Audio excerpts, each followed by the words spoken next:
Hi. Listening to music on my headphones. Drinking like a lovely cup of tea. Yes. Okay, hi. How was everybody? It's Friday. You know what that means. Yesterday was Thursday. Tomorrow is Saturday. That's how it works. Lives back where I come from. Anyways, I hope everybody had a good week. It's been a lot of fun this week. Last night I got to hang out with the fellas on the Artcasters. You might know them as the Creation Flickers, but yeah, it was super cool, and we got to premiere an advance on the page that I posted today. That is my first collaboration. It's up on the screen now. It's my first collaboration with somebody else as far as it goes for drawing a one-page comic. Hey, ladies and gentlemen, Mr. Philip Chandler. Hello, Philip. How are you today? You fine, fella? I had a lot of fun last night. I hope that I didn't make myself out to be a goon, kooky person. But yeah, it was really cool, and we talked about a lot of things about creative process and the reason I was asked to be on was because of the topic of improvisation. Jeez, Philip. I forgot I left this window open. It made me jump when you came on. Hello, Philip. That's how I'm going to start every stream from now on. Hello, Philip, just to catch you wherever you are. So, be sitting in front of the computer at all times. Yeah, it's funny. Sorry I scared you. Next time I come on, I'll say, hello. What do we got? Jim says, just popped in to say congratulations on a great show last night. Truly a Hall of Fame episode. Okay, now I got to go. CIA agent waiting for me. Don't get in that truck. Don't get into black trucks. Freeman of the land or some other crazy thing that's not real. Claim anything. Just don't tell them where you're from. Thanks for working on that one page, Jim, before you head out. That was super fun. I really enjoyed doing this. I thought the suggestion from the Crumblinator was in 500 years from now, which was what a whole bunch of these pages have been rooted in, scientists will come to understand the Lujan verse. And so I thought if we're going to do a piece with Jim's characters in it, and Jim's work, how could I not want to work on that page with Jim? He's got such a unique and individual style that he's been working on all of his animations with for years. Yeah. So I made the crazy scientist character, Dr. Corbell Johansson is his name. Who keeps it's ridiculous that I had to look it up and remember that. Philip says, haha, no worries. So yeah, it worked out pretty well because I really like his version of Corbell Johansson there. And he has no shoes on. I never thought about whether or not he has shoes, but apparently he doesn't wear shoes, which is super fun and super cool. So when in doubt, leave the shoes out. But there's also a sneak peek in the bottom right corner that my ridiculous mug is covering up right now, where I'll move it right here. That is a character on the far right side that is from the Full Fungus, Jim's new piece. So that he's working on. And if you get an opportunity, go and check out his stream that he does called Hey Man, How's Your Movie Going? You'll get to see process about making this animated film, his latest animated film. Go check out his channel and see all the stuff he's working on. And it's to my understanding that Philip Chandler is going to be having a stream on Sunday. So there you go, Philip. Yeah, it's a lot of fun. It's a lot of fun, the whole putting together of the cast of so many of his animations, the core cast of so many of his projects that It's almost like a who's who assembly line. And some of the comments, by the power of the unicorn, pleasure beast, unnecessary aggression, infinity pool, all of these other, and then there's Lazarus there. There's so many, and so many characters throughout this that I tried to do some references towards those projects with the things that they were saying. But if you look up Jim's work on his channel, and you can look back at that piece and go, that one's from there. Yeah. So, like the kids do. So, this has been a lot of fun to work on this page with Jim. It's been a busy week. Monday, we did the 3-page prompt of Rat, Oyster, Scream. The Scream, the Edward Munch Scream, is the rat. And then we did the Canadian superheroes, and Maple was suggested by Frankly Mapleton. And the Pit of Fear is a suggestion of 7 characters in a pit of fear. And this is another old suggestion, uncredited again, I'm sorry, but of a person who's got 2 faces. And then there's the, I did the promo for the Aircasters. I don't know why that's still up. But this is the MAGA version of Josh, and the corporate version of Corey, and the goth version of Scott, the 3 hosts of the Aircasters. That was on last night. And just close that out. And then today's thing is the Lujan verse. So, but yesterday, I started drawing really rough on a piece of paper. I started drawing a rough out for a page to work on. And then because of getting caught up in whatever I got caught up in, we did a whole lot of gardening and stuff last night. Like, we got a week's worth of stuff done last night, probably. And so between that time and then and then of course later at night when I might be working normally, we were doing the Artcasters thing. So I didn't work on this page yesterday. So I started playing with it this morning. And you can see there's still the rough pencils that I did for this is how the page is going to go. That's as elaborate as I got. So I've just gone in with this. So I've got some pens and markers here. And this is my color range. So you don't need a black if you've got a blue and a brown. You get and that's an eraser. So this is my range of colors. There's 2 different greens, the various yellows, 2 oranges, and a pink and a red. So this is 1 blue, 1 brown. So this is the range of colors that I've been using, and it's just a case of, I'll hold it up close to the camera so maybe you can pick up some more of the colors, but it's just a case of layering these different colors and combinations and following the direction of planes in the face. And with that in mind, it sort of allows you to sculpt and build up the face, the skin, through the little reflections of light and value that are throughout the skin. It's pretty well opposite of just drawing in a linear sense. It's the same as if you're drawing like with a fountain pen or with a pencil. You're sort of trying to put in those gradation tones and shading. It's the same idea. It's the same approach.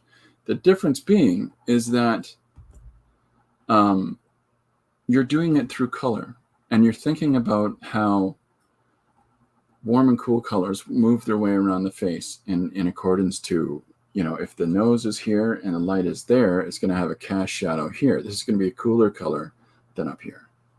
And thinking of considering things like that. If you've got your hair, I don't have bangs, but if you have your hair down over your eyes, then there's going to be a cast shadow underneath there, So you look at the differentiation of those colors. When I want to do a real color, like with some depth to it, I'll lay the brown in underneath where the surface of the hair would be, like I've got in this panel. And then if I really want to deepen that, I throw some of the blue in, because what the blue and the brown together do is make a nice kind of charcoal gray. And in a page that doesn't have heavy-duty amounts of contrast, the charcoal gray can actually hold pretty consistently as a a replacement for a black. And if you can build up to a black as opposed to just putting a black down, try it. Try it. And in complete contrarian opposition to that, I would suggest if you look at the artist John, John, Van, Van, Fleet, Fleet. John Van Fleet is an artist that has worked in inks, and I think he's done some airbrush work in there too, in his traditional works. But he's done a number of he did lots of beautiful fine art, but he's done a lot of comic books, and those comic books are things like the Chalice and stuff like that he's done for DC. But he has this really fantastic high contrast style because those blacks aren't deliberately opaque, so that he carves. It's almost like carving shapes out of the page and the objects that are in. Hi, Riri, welcome aboard. Really happy to see everybody coming in and hanging out. So when I'm building up these values, and I'll pull this up just a little closer again. So when I'm building up these values, the whole idea here with this young person's face as they're getting a swat is that I'll initially come in with that orange pen and start to build in that structure. So you can see we've got diminishing returns as we go across. And it's really just the orange pen and the principal green. So with that in mind, you're sort of setting down like a tonal value. You're when you're looking at the shorts, you're looking at this color range field. When you're looking at the body, you're looking at this color range field, and the two bleed into each other. But the orange is, and with tiny little elements of the pink and red in there, being a complementary of the green, it sort of tones both of those down. And so it's not that it flattens the image, but it is that it gives a sort of equilibrium to it, that one isn't far more contrasting than the other. Optimally, I'm not flattening out my own drawing, but so when I'm referring to building up the composition, I'll show you here. I've got this pen whose name is Sarasa. It says it right on the side. It's like a tattoo. So like with this face here, as I'm looking at that, when I'm thinking about how the eyes work, is this appearing on the camera? Okay, you can see this. So as I'm building up the eyes, and you can see that I'm using different levels of pressure. The lighter the pressure gets me, the lighter the line. The heavier the pressure gets me, you got it, you did it. So as I'm looking at these different parts of the drawing, I'm building up this composition really through the one value, right?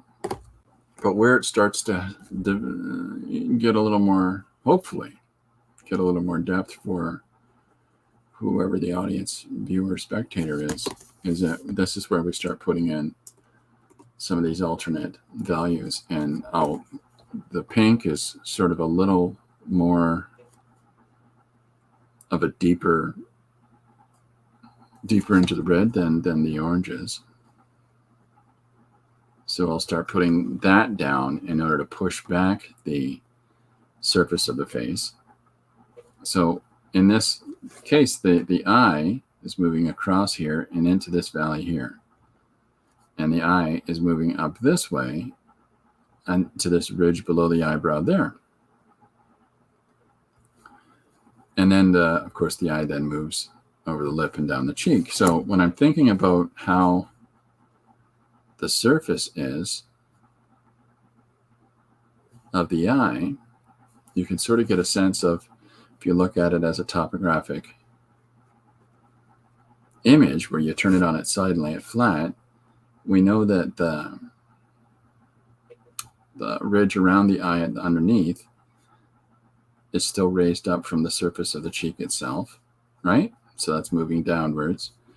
And then we know that the eyelid sits on top but all of the shape still sits underneath the eye ridge, underneath the brow ridge that sits down right here. So this is the sort of junk that my brain is thinking about when I'm drawing this madness. So I'll grab a couple of values like the pink, and then if I want to just put some little emphasis points and push things a little bit deeper, because these are complementary colors, they can add a little more depth, push each other down a little more, a little deeper. And so I can start to get more emphasis in those areas by putting the green in with the pink and red, or pink and orange, sorry. Does that help anybody? I don't know. Maybe I'm just talking poop, but that's sort of how I approach when I'm drawing. And whether it's in pencil crayon, whether it's in pen, whether it's in marker, this is the thought processes that go through my head as I'm drawing. And I find it, because I get so bored of tracing over and over again, this is my whole drawing layout.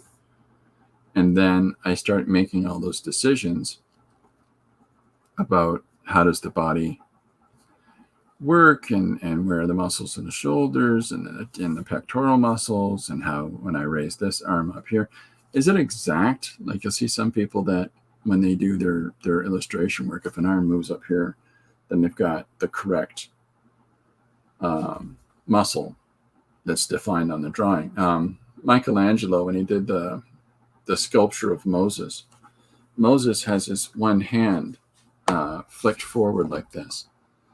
And because he does so, there's this one muscle that appears only when you move your arm this way, right? And so a muscle appears down here. So he has that carved on the statue. He has such a comprehension of how the musculature moves in the form. And, well, clearly I'm not that as detailed as that. You know, this is the principal course of action in drawing these characters and drawing these moments from panel to panel, really is to tell a story. And so because that's my core interest, I'm not overly focused on every properly, beautifully defined muscle and all the correctly defined folds and everything else in the sun. When if we get enough of a symbolic interpretation of how we depict the world around us, the human brain it's sort of made to fill in the missing bits. And with that justification, I slag off. Just not necessary, but you know what I mean. It's kind of fun. It's kind of fun to just draw and to play, and to think about, you know, the marks that we're putting down and how they can start to depict form, without getting overly hung up on everything being absolute perfect depictions of the objects, the people, or whatever. It doesn't matter. Anything. Let those things go. Let go anything in your thought processes that's going to hold you up from getting down to it. Because at the end of the day, that's the job. The job isn't, you're not going to get hired on jobs, and you're not going to get asked to do projects and things like that if you can't just follow through and execute something. So I've been noticing, you know, lots of different things that are starting. I try to look at different creators and their process. And I tend to find that the more that people, hey, I've jumped on this bandwagon, or hey, I've jumped on that, or I'm going to try this thing that everybody's doing, the higher the likelihood they're not going to finish it, right? I get so bored in Inktober. I get so bored so quickly. And because I'm zero interest in spending my whole day drawing specifically, today's a rhinoceros, draw it, you know, it's kind of boring. Now, with the one-page suggestions, you would think that would be the same thing, but with the one-page suggestion, these are ideas, right? If those ideas include characters that are definable, like a rhinoceros detective, whatever, that's fine. That's a different thing. That's a kind of a challenging, self-imposed challenge that I've put down. It was interesting to chat with guys last night. The Artcasters episode last night is on Joshua Kimball's YouTube channel. Please check out Josh's channel. Check out all the guys' channels, but check out his channel. He's a cool cat. He's been working on his trade and live streams, his upcoming trade paperback for this year. And I really respect and appreciate his work. So, but it was really nice that he'd asked me to come on out and blather away. So I've got some of this hair laid in like I suggested. So now I'm going to come in kind of at the tips or in the areas that have shadow cast beneath where the hair is. And that's where I'm going to start throwing in some of these alternate colors, right? In order to give some sense of dimension to just a little bit. Not I don't claim that I've put a lot in there, but these little segments of value makes our eye push around a little bit. And the difference between drawing like this and drawing like a contour line or a solid black definable line around a character is that by coming at it this way, we're just looking for those shapes and those value shapes. And the push and pull of color, right? Like Hans Hofmann said, what brings things forward, what pushes things back. So that's why it's not like I'm tracing everything in brown. I'm just finding those little spots and spaces that help to define the figure a little more.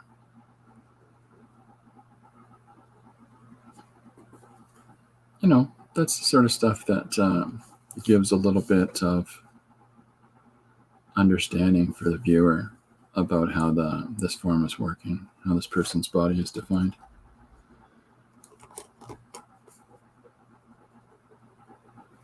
And it's really just a case of experimentation for what marks you're putting down and where in order to define these figures or these objects, right? So the blue that I'm putting in here is the deeper value in the short area, the area of the character shorts, that hopefully pushes things back a little bit. And if I really want to hit those high moments, you can see where I put this brown over top of the blue. It doesn't necessarily come out as a brown. Hopefully you're able to pick that up. I'll pull it up so you can see a little better. So in those little areas, those little spots where I put the brown, it pushes back more like a charcoal gray or a black, right? So it really allows a little more depth with a little bit of effort. So, and this becomes more comprehensive with the more that you play with it. But use pens and markers if you need to. Throw some pencil crayon in here if you want to. Really play with how your marks go down. I like going over some of my images with like I think they're still called grease pencils, and I'm desperately looking to see where more are without having an order line. Guess who's going to order online? But now that the wonderful magic of getting ink for my Uli pen has happened to me, I'm going to, I can order things online. Never have to leave my house ever again. No. So there's a texture, a sort of crayon-like texture, but with a lot more opacity that comes from those. And you can get the same kind of thing if you use like a Conte or a chalk. But of course, it'll blow off or smudge off, right? And you can get the same sort of thing with like a pastel. But I can't use oil pastels because I'm allergic to something in oil pastels and oil paint. So I'm not allergic to a lot, but I'm allergic to that. So it makes my tummy unhappy. No, it just makes me feel sick in general. So you got to try to find those little things that let you try different approaches to your work. So by putting in these characters, and then this is me peeking in here little hits of the orange that is predominantly through the body, just like I put green, that is the predominant color of the shorts.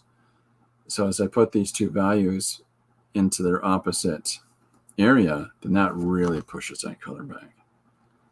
That really pushes that section back so that you get a sense of the indent, the indented area that is within the inseam of his pant leg.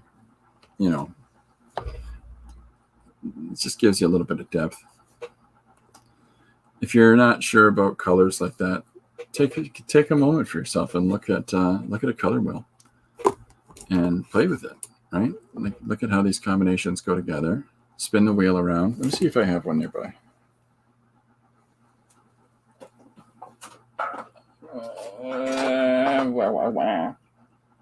I don't know where I put it. But if you've got your wheel and you've got your reds here, which in the opposite of your red is your green.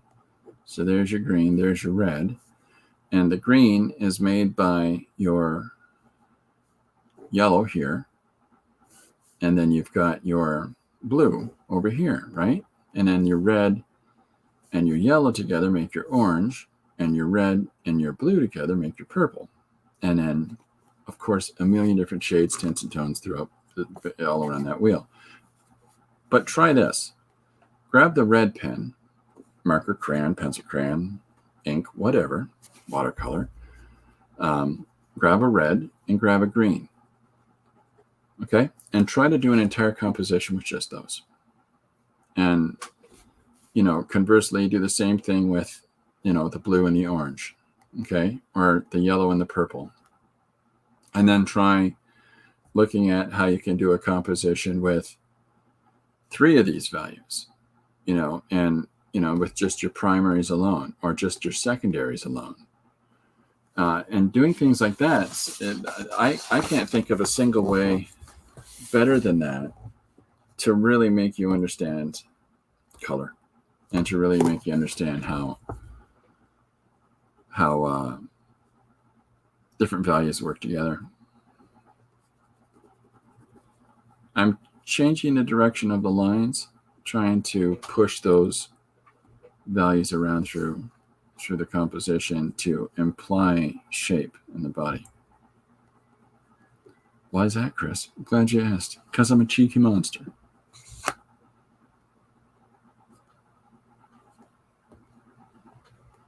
Is there anybody working on anything that they'd like to tell anybody about? You're more than welcome to do so. I have an open forum here, so if there's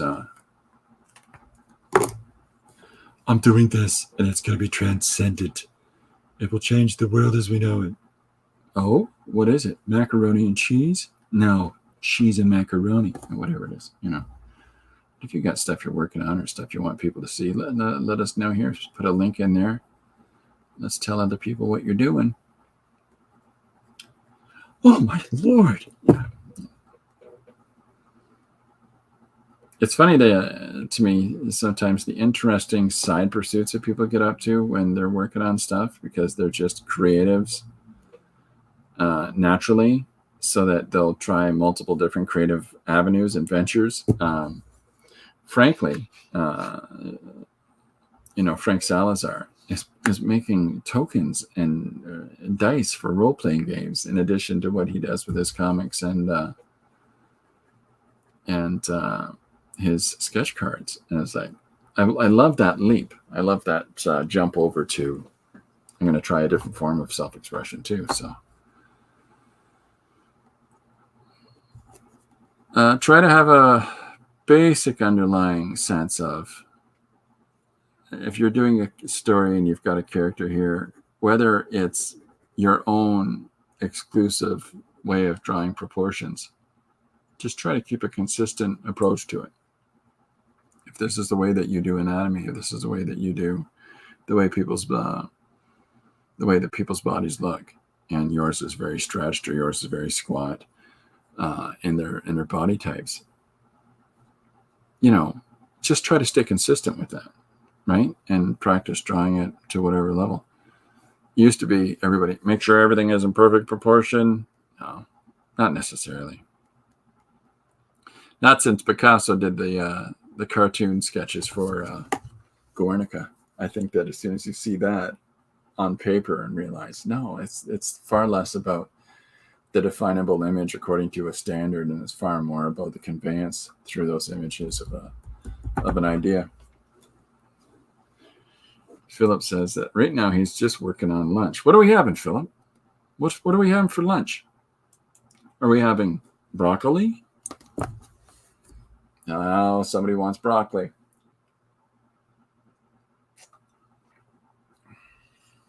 Yeah, it was fun last night. There was a bunch of cool people there. And we gave Corey a hard time about Striper and his love of the yellow and black. Whoops, I grabbed the one-on-one. I saw this is why you want to have. I grabbed this thinking it was the brown initially. So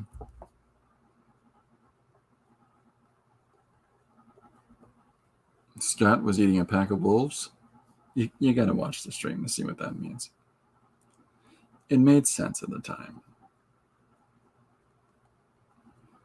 But for me, that the Artcasters stream starts here where I am at midnight and goes till 1:30, 2.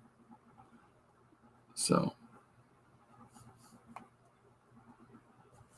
somebody, I've been asked a couple of times if I'm really, really tired, and so you should have a nap. And I'm like, I don't get good sleep on a regular basis. Philip says, I'm not far off. He's doing a stir fry that has broccoli in it. Nice. That's fantastic, Philip. Well, I look forward to having some. We live in different cities. Yeah, I'm looking forward to seeing what Philip's got planned for his stream on the weekend. Don't tell us. People have to tune in to find out. But it feels like it's going to be exciting. I got this feeling. I got this feeling in my gut, my gutty place. All right, so looking at the previous compositions, I want to bring up a little bit of that pink just to push that tone throughout the image as well. So I'm making sure that I'm at the very minimum considering these as my core colors. Right? Philip says he'll set me a place and pour me a double. There we go. And the other one that I would add in is the yellow. But the yellow is more of a, so I use the yellow like a unifying color that moves throughout the image, through the pants, through the body, into the hair. So that's it. That's the whole spread. That's the gambit of primary values I'm using. It's Gary. Hi, Gary. Good morning, afternoon. Uh-oh. Philip's got some surprises for Sunday. Oh, boy. Oh, look out there, Yogi. Well, that'll be exciting. I hope you have a good stream and everybody behaves themselves. And you know who I'm talking about. You know who I mean. Starts with a J. Jorge Rivera. All right, so I'm not overly worried about all this sort of definable detail. This isn't the sort of final approach to the images. It's just building up all these colors. If you get really close and look at it, you'll see X amount of detail. If you remove yourself to some distance from it, those colors are going to blend together. And that to me is kind of fun. Okay, so as I go over here, do you want to preview any of your surprises for Sunday, Philip? You're more than welcome to do so. As long as they're decent. I'm just joking. It's not Paul I'm talking about. Give Paul a bad representation. Paul's a nice guy. I like Paul a lot. That's why I call him Mr. Paul Pate. I like Philip too. That's why I call him Chandler the Handler. I haven't really met too many people that that give me pause. Make me think, oh boy. Ladies and gentlemen, Mr. Frankly Mapleton. I was just talking about how you're making role-playing game tokens and stuff, Frank, and that's pretty impressive. Philip is still working out some details, but I'll be posting tomorrow. Well, good luck, sir. Let me know how I can help. If you want me to go through the streets with a sign around my neck, stand on top of my rooftop, and shout to the wind. You'll never believe what Philip Chandler's doing. My neighbors will say, get down and be quiet. Wait a minute, who? Yeah, because they don't know who anybody is. One of my neighbors is a dentist. He has a talent for causing things pain. Frankly says, whatever you do, don't forget to roll for Taraco. It's just painting some tokens. Nice. Have you got a Chris token? I'm just saying. There are people out there. There has to be somewhere. They'd use a Chris token. What is that on your token? I don't know. I'm using it though. I need some money. Even if it's that, I'll take it.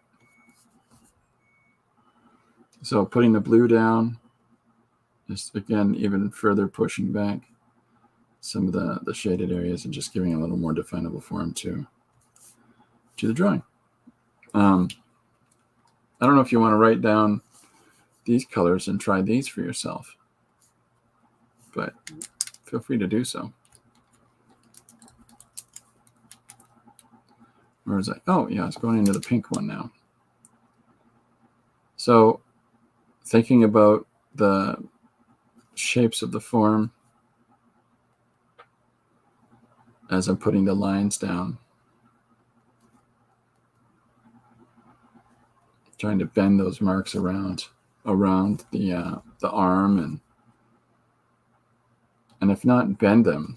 There's a couple of options you have for how you're drawing this shape, which is, if you put an elbow on it and you put a wrist on it, you got yourself an arm. But if you're doing this and you're defining this form and you know that these parts of the anatomy are connecting, one of the ways that you can look at the shading is to bend the lines a little bit so it starts to give a little bit of contour to the arm, right? Another way is to do this, and it's to look at these little pinches and hits of the value and to build that up, slowly and surely so that it starts to define the arm in those terms. So again, you've got your rounded, but then you've got your little hash works that are shaping things through color. So I'm missing stuff. Frankly says, if I find a monkey stamp, I'll make a Chris token. What are you saying? What are you saying with that? Am I a monkey? Yes, I am. I have a tiny maple leaf token. Good on, yay. Nice one, bud. Oh, maple leaf token. If you're going to do that, use blue. All right, so I was going to go into the green and I'm bringing up some of the value that exists in the lower part of the body of the character here. So, and it just sort of carries and continues that value through the form. So it's not like they're doesn't feel like their shorts are a foot above their body or whatever it is, which is a weird way to represent the defining of planes in space, but not planes in space, but, planes in space. We got it, Chris. We know. Thinking about gravity, how gravity works, as I'm putting in the hair hanging down or the hair flicking forward, moving it to the side, flicking back, pushed way over, definitely flying through the air with a punch in the gob there. But I'm not looking at. I don't look at things as lines. I can use lines and hash work to inform shape and form and value. Frank says, you usually have a monkey gift. I figured that was your mascot. Oh, you bet it is. I got a few of them. A few different monkey gifts. I got one where he's tapping a keyboard, says work, work, work, work, work, work, work, work, work. And I got one where he's just chewing gum. And I got another one where he's clapping. And yep. My first studio had a sign that hung up above the door that said Decibel Monkey have an art studio, just because I listen to music a lot. And, to some decibel at times. And I'm a monkey who makes the pictures in space. So all the elements were there. All the elements. Frank, I wrote down 2 suggestions from you last night at the Aircaster stream. If anybody else has one-page comic suggestion ideas they want to suck it to me with, you're more than welcome to do so. I have been practicing my letters. A, B, right? All the rest, the good ones, the bad ones. And my favorite letter, LMNOP. That is a long letter, but I love it. Frankly says, I'm glad. I was hoping you would. Oh yeah, I wrote those down. I wrote down an idea from Scott. I wrote down an idea from Corey. I wrote down 2 from you. I wrote down 1 from Josh. But Scott's is interesting. I'll be taking another shot at that next week. I'm trying to think of what it was. Bicycles and roller coasters. Bicycles and roller coasters. So, we'll start doing that in camera here next week. What are you drawing there, Chris? Boy, I'm glad you asked.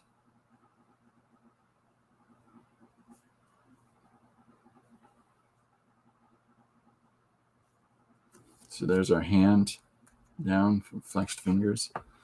I've got the hair hanging low here. And, we'll come in with a couple more hits of this tone. Bring a little more shape and form. But don't worry about everything being pretty or whatever you're doing. Whatever you're doing, it doesn't have to be pretty. It has to work. I'm missing stuff still. Hey, it's Frankly. Frankly says, I really liked the scientist figuring out the Lujan verse. The scientist character, Dr. Corbell Johansson, has been appearing in all of the 500 years from now pages. The scientists try to get everybody to understand that rocks are cool. All the scientists take a vacation to Peru. The scientist is featured in the page where the Kremlin overtakes the world. And then there's go to the Lujan verse. And then Dr. Corbell Johansson, if you go through my Instagram posts or on Facebook or Patreon as well. Patreon gets everything. They get copies of all the original art for like $3 a month or something. And all the videos and the links to like last night's interview. And what was I saying? Corbell Johansson first appeared on a page It's called Elvis Resurrected for the Holidays. And so he tries to resurrect Al. He just got a good idea reading a newspaper and decides to resurrect Alfred. Or Elvis, I'm sorry. Yeah, science! That's what. There's no definable time period for. He was clearly there in 76 when Elvis died, but at the same time, he's clearly going to be there 500 years from now. But we've already shown that he's made a thingy that can travel through dimensions. A doodad. You got to figure he's made a thingy that can move him through time or arrest his place in time, right? So it's all about the thingies. All right, I got to get these off. They're bugging the heck out of me. I'm still getting used to them. Yeah, so it's a fun character. One day, the question of the day that Jim Lujan had dropped on everybody when he on the day that I don't remember what we're drawing that day, but the suggestion was, what's an idea for 500 years from now? And a whole bunch of ideas came out of people, and I wrote them all down. And I think there's 7, and I've done 5 as of today's post. So. Right? That's fun. But each one has Dr. Corbell Johansson. And then we've got a couple coming up. Yeah, no, there's 8 because there's one more I remember now. So we've got a couple more coming up by early next week. We can do a whole series of things. So 500 years from now. Oh, that's what it was. Scientists... finally get people to believe that rocks are interesting. That's what one of those pages was. You got some problem with rocks, man? Yeah.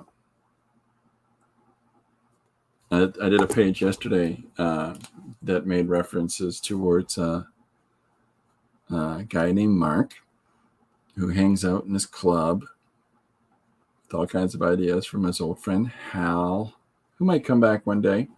Built up a house already, and how everything about that's just a little bit nutty. So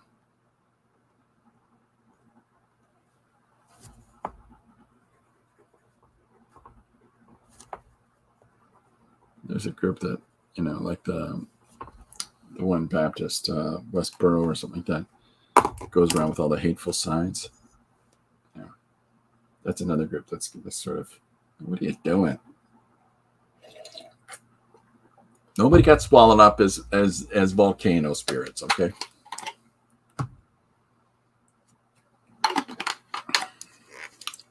Frankly says, rocks are interesting. You can use it as a weapon, a tool, a paperweight, and even a pet. A tool? Yeah. Okay, so, yeah, I can keep on doing this page if people are finding this of interest, or we can doodle something new if anybody wants. I'm completely open today.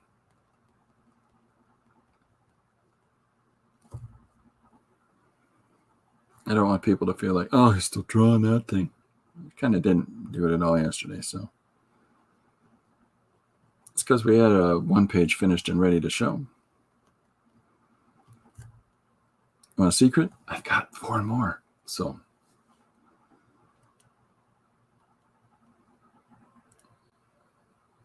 that was a lot of fun. We did a little, here's some examples, and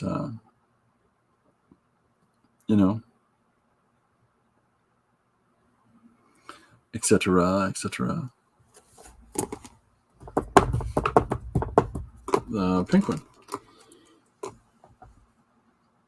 I haven't put yellow through here yet. I will in a moment.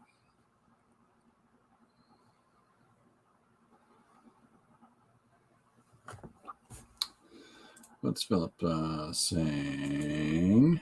I personally have had enough of these kids today and their rock music. Philip, didn't you know that everybody's talking about this pop music?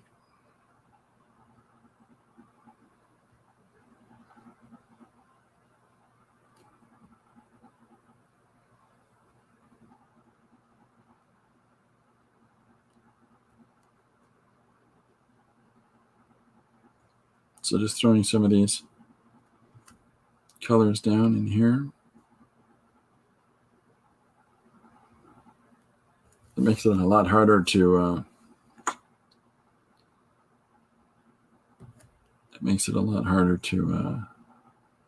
copy AI when you operate in pure chaos.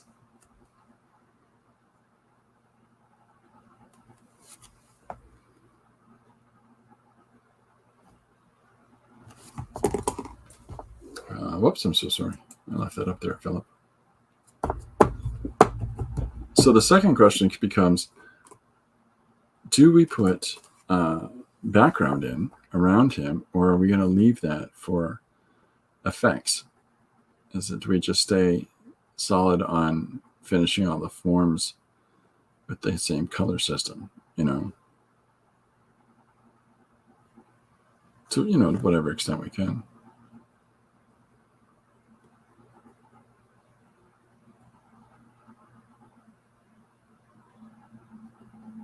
So I'm just trying to think about how I put the.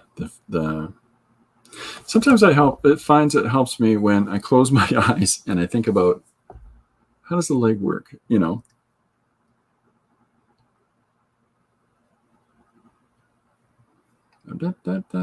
we go. I'm feeling better with that. I had to think about it for a second. Where was I going with this? Oh yeah, the brown. Put some brown in there. Philip, have you uploaded anything on your new channel yet? You have a new channel, Philip?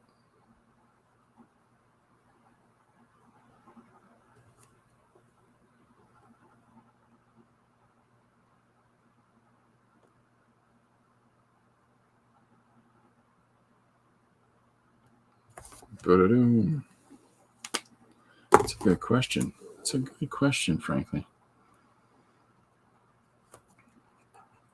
Has anybody got big plans for this weekend? Anybody got things they got to do with people? Or there's a great deal of people, I think, that are just going to, don't make me go out there. Roving hordes of weird women being celebrated by their loved ones.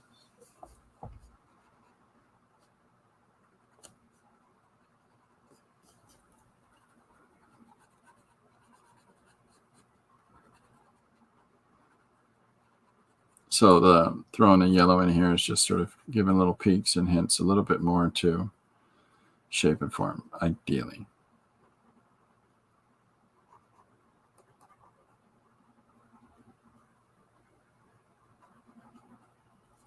There we go. That's feeling good.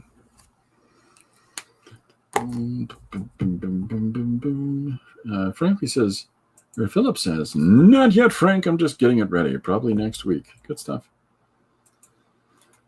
Life with Phil. Yeah, it's next week, I believe he's just said. I started a Life with Phil channel for not art stuff. Looking forward to that. Hello, welcome to Life with Phil. Today I'm going to talk about my socks. I know that's not what you're saying, but I'm just being silly. There's an illegal shroomery opened up. Shroomery? There's an illegal shroomery opened up by me. People are encouraging me to check it out.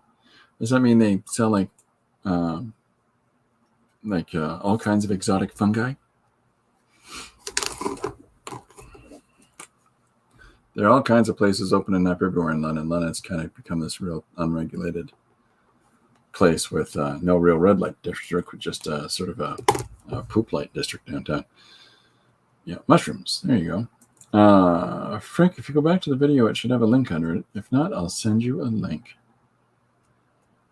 Socks is the second episode. The first episode is Fly Fishing and You by Philip Chandler. This weekend, I spent some time fly fishing.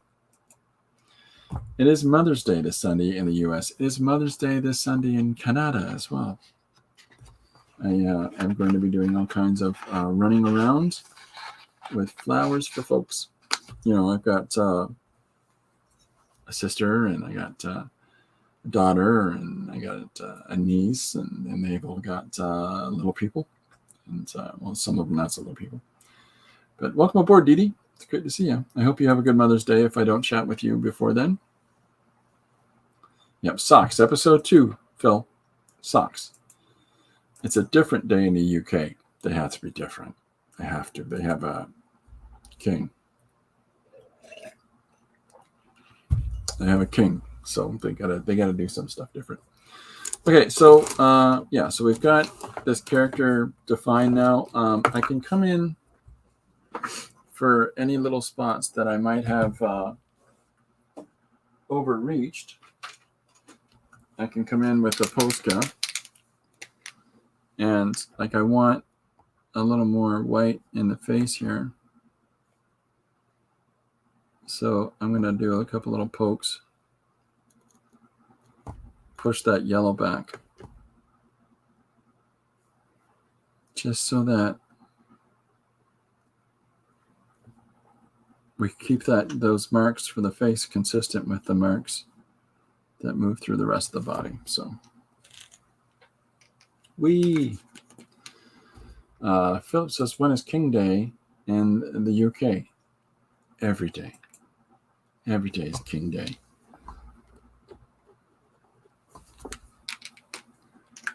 We also in Canada celebrate Victoria Day, and she hasn't been the queen for a long time, but we still celebrate her day.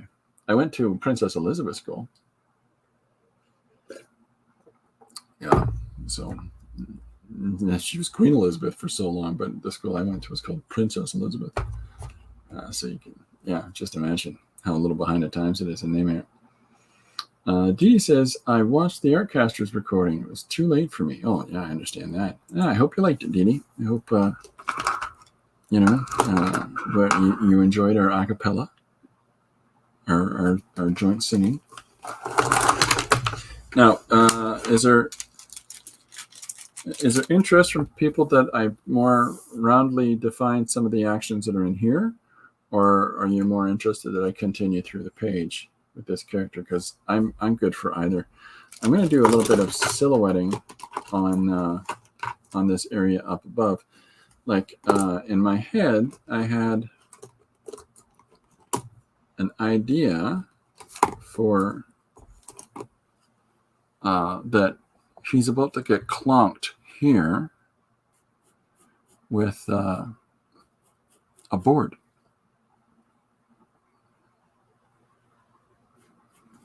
So I was going to draw said board into the image. So we're just pushing that perspective on a little bit. And then you can try to do some defining lines for the grain of the board, but as long as it doesn't interrupt with motion lines of the fact it's coming down to give this guy a knock. So, yeah, and then tired of this music.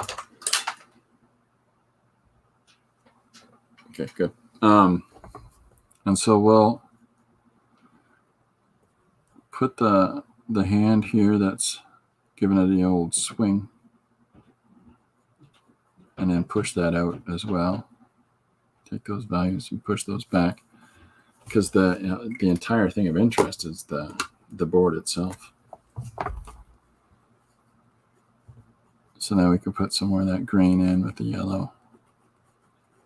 So hopefully when I scan this, when this is all set to go, a lot more of these details will pick up with the scanner, with these light values, because unfortunately my overhead camera isn't so good that it's going to capture all the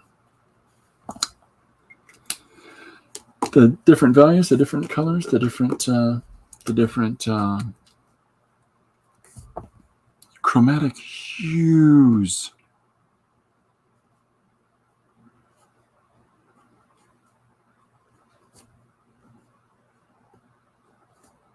So just put some additional lines in there. Trying to be sparing with this pen because I don't want it to overtake the action of movement. So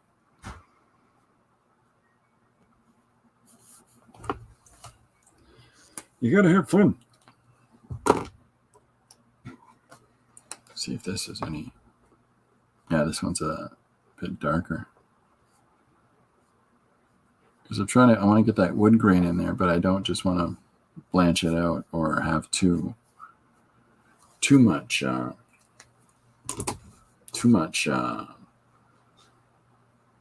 sort of overwhelming value, I think.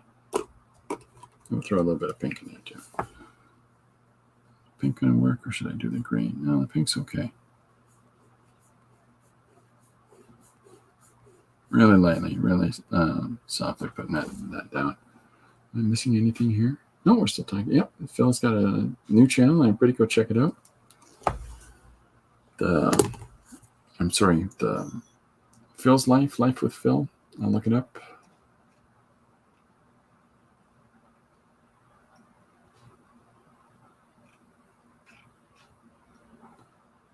Life with Phil, it's called.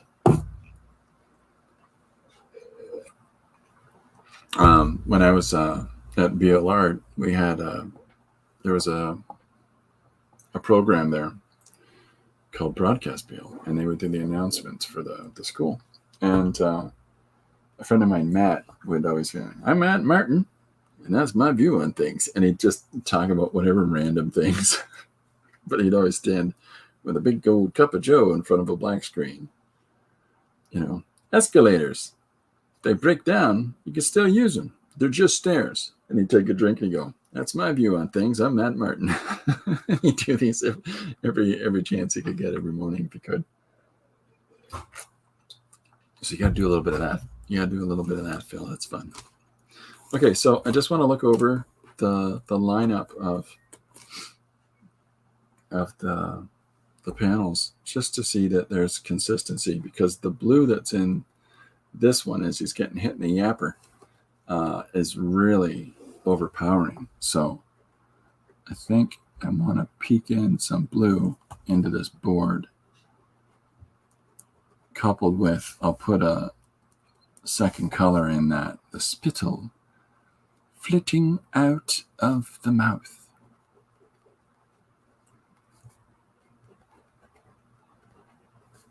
All right, so there we've got a little more movement on the board. And now here he is knocked on the floor. So with the characters that are down below, okay, and I'll pull this up. So the characters that are down below that are confronting him, I've got some fun shapes for defining these guys. So what I want to try to do is, in these images, I want to, in the background, silhouette it out. My intention is to put the bullies in the background of the image. They're not the focus, which is why I'm silhouetting them out.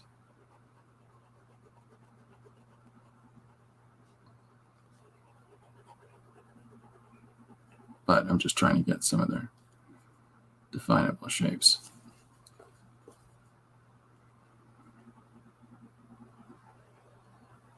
Just to sort of populate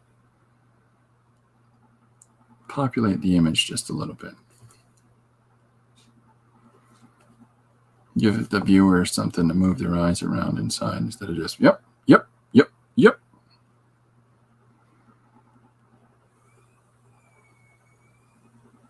So I want to have these silhouetted characters in the background. These are all the goofballs that are surrounding our principal guy. And of course, the gist on this is, even though he's getting a real punching around, it doesn't hurt him. He doesn't feel really any pain because his body doesn't have pain centers or anything. There's your invulnerability guy. But, that doesn't make him Superman. He just, can't be hurt. So as much as they're smacking him around and pushing him around and whatnot, it's not really having much impact on him. So these are the sort of world building rules you got to come up with in your head. So that's what I came up with for him.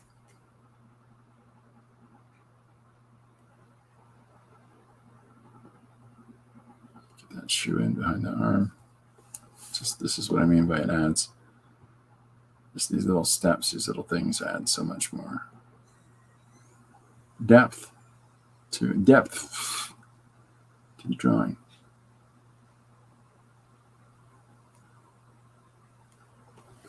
There we go. So I bled out a little bit over the edge. That's okay. And when I put it into Photoshop, I'll just nick that part off. All right. So I'm going to put a secondary character here, and I'm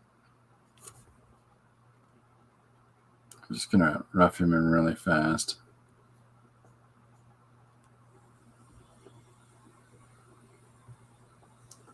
There we go.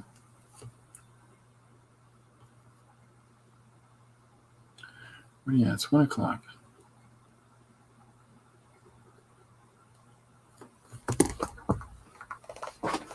Uh-oh, knocked my mouse off with my big giant feet.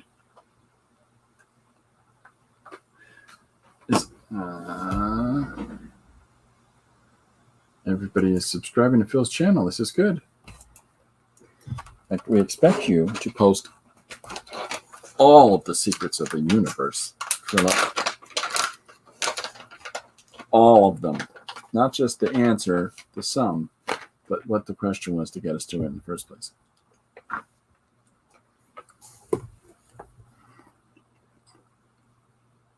Okay, so I got this person with their hands up. That's a tricky thing about silhouettes, is that, you know, what really counts is the stuff on the outside edge. So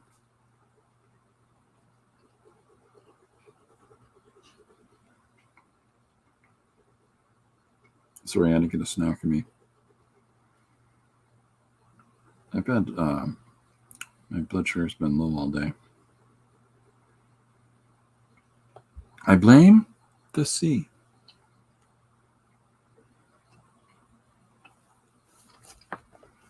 Because my life, my love, my lady is the sea.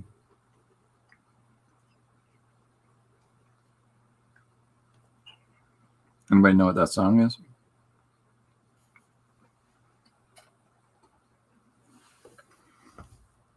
We did a ton of gardening last night, Lori and I. Really happy. Everything's all in place and all ready. Rip, roaring, ready to go. Rip, roaring, ready.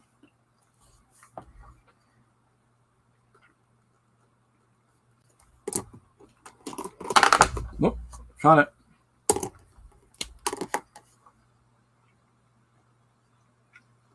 Okay, so because I've got the lines are a little too close, this is what can be called a tangent. What a tangent is when your lines are overlapping in such a way as to make them look like they're fusing together. And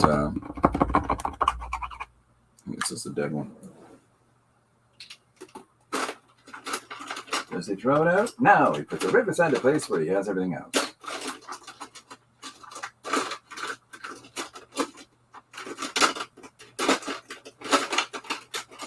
I've had the song Mandy stuck in my head all morning.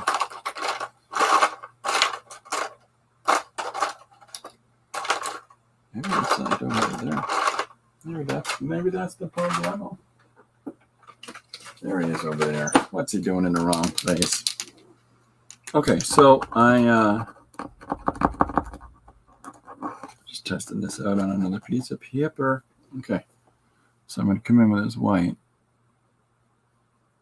And I'm going to put a really tiny thin line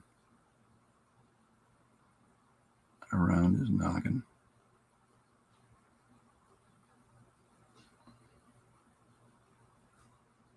There you go. Whee! Just so it separates those two planes so that it looks like it's coming down behind his head and not fusing with the top of his head. Right? Right. So I'm going to do a little bits and bobs, put some of these silhouetted guys in, and some little action moments and things like that, and round this out more fully. It's been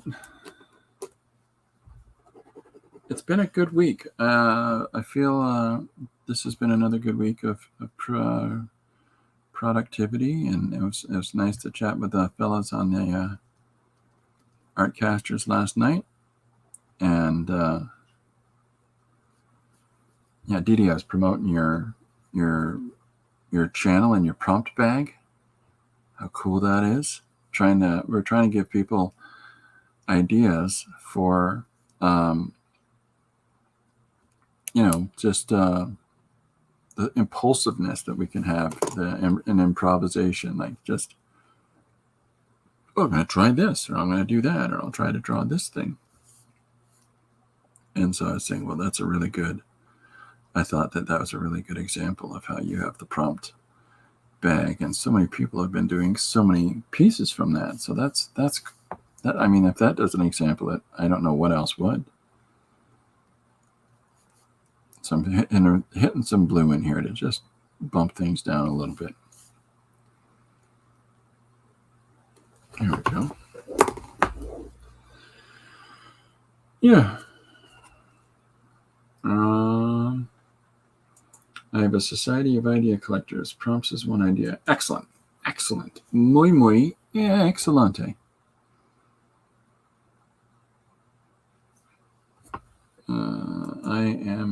I try to encourage people to try things. Oh, you bet you. And you do a good job of it. I'm the same way with people in gangster rap. I wouldn't know do gangster rap. My life depended on it.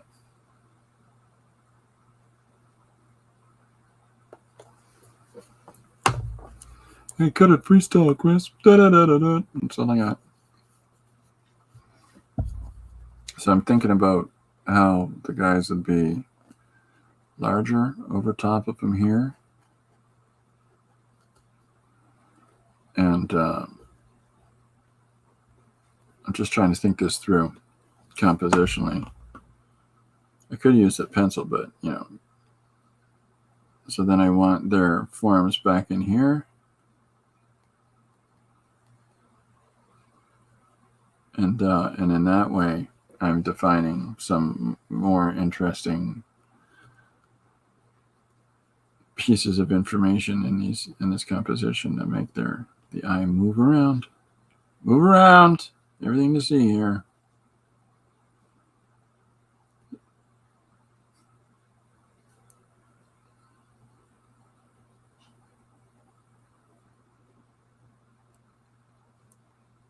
Again, not perfect, really rudimentary and rough, but getting the idea out there.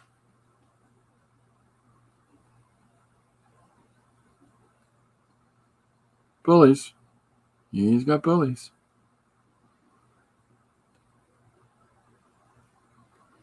I just like the idea of a superhero that doesn't feel any pain, and you can't hurt them, and they're indestructible, but you can't fight. That's funny. Can't dance and sing either. So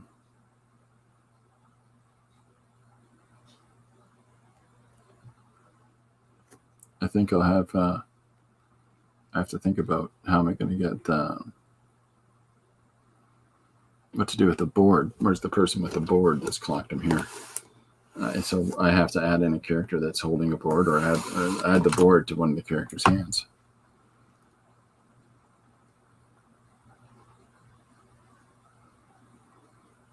And in order to give it a little more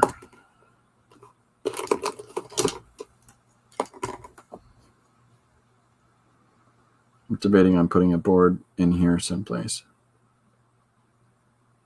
Yeah, see, I think it would have to overlay, because I think it would have to cross over the body in order for it to really be rooted into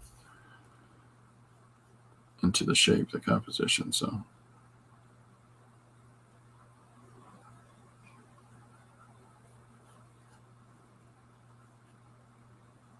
I don't know where this panel ends, so I'm just roughly calculating an edge of the panel. So where's that pen? Always put your lids on your pens. Always. Okay, so yeah, so I'm going to carry that through for these panels here and the people that are giving them a kicking, and get those done, and I'll get these lower panels finished, get that stuck in the computer, and put some text to it. TD says, my wrap doesn't extend much past wrapper's delight. Oh, well, there you go. I like to wrap a chicken salad sandwich. I have to look at what wrapper's delight is. Is that some sort of confectionery? Is that a cake? Is that sweets? Yeah. I think I'm going to sign off early again today, and it's only because I've got X amount of things I want to get done because I have to drive to another city with mothers. So, and we've got some flowers to pick up along the way for other mothers, and so I'm going to be going off to do that. I'll get this finished up. Thank you, everybody. Dee Dee says it is a fun wrap by the Sugar Hill Gang, I think. Yeah, I'll have to look it up. Is that? No, that's Gangster's Paradise I'm thinking of. I don't know a lot about rap music. Except for old school stuff, like really old school stuff. That's the stuff I listened to in the 1980s, I guess. Have a great weekend, Chris. You as well, Philip. Try to check you out on Sunday. But yeah, good. Have a great weekend, everybody. Anybody that is a beneficiary of Mother's Day, then have a good one. And in the meantime, I'll get this posted, and I will get. And you have a great weekend too, Gary.